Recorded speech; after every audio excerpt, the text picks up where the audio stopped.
एक दिन रामू ने बेला की तरफ देखा, पर जब बेला उसकी ओर देखने लगी तो उसने नज़रें घुमा ली।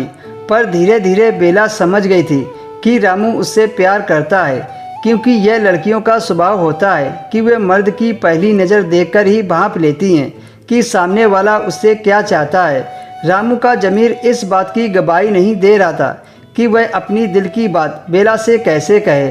पर एक शाम ठेकेदार ने बेला से बोल दिया, बेला, रामू तुझे बहुत पसंद करता है, लेकिन वह कुछ नहीं कह पा रहा है। तुम दोनों की जोड़ी अच्छी जमेगी। क्या ख्याल है तुम्हारा रामू के बारे में?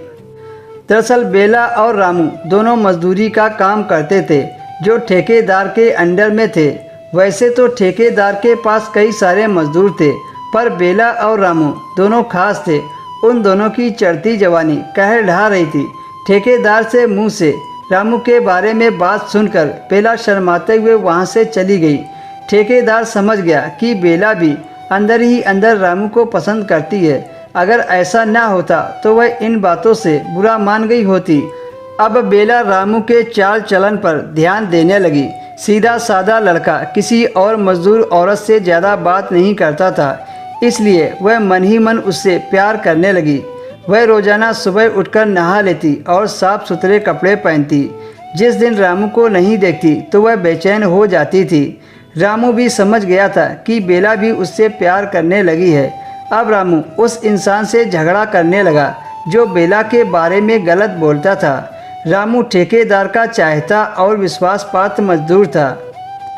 ठेकेदार ने उसके नाम से भी ठेकेदारी का लाइसेंस बनवा दिया था। एक दिन रामू फावड़े से मिट्टी खोद रहा था कि अचानक फावड़ा उसके पैर में लग गया। चोट लगने से खून निकलने लगा। वहीं पास में बेला भी काम कर रही थी। वो तुरंत कपड़े से घाव को बांधने लगी और रोने लगी। ध्यान कहाँ रहता है तुम्हारा? कितना खून निकल रहा है। बेला के आंखों में आंसू देखकर रामू को अच्छा लगा।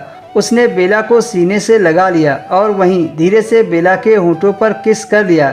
किस करने से बेला का शरीर कपकपा गया और वो रामू से दूर हो गई। रामू अपनी झोपड़ी में आया और बेला को भी पीछे से बुला लिया। अंदर आते ही रामू ने बेला को बेड पर लिटा दिया और दोनों प्यार की गहराई में खो गए।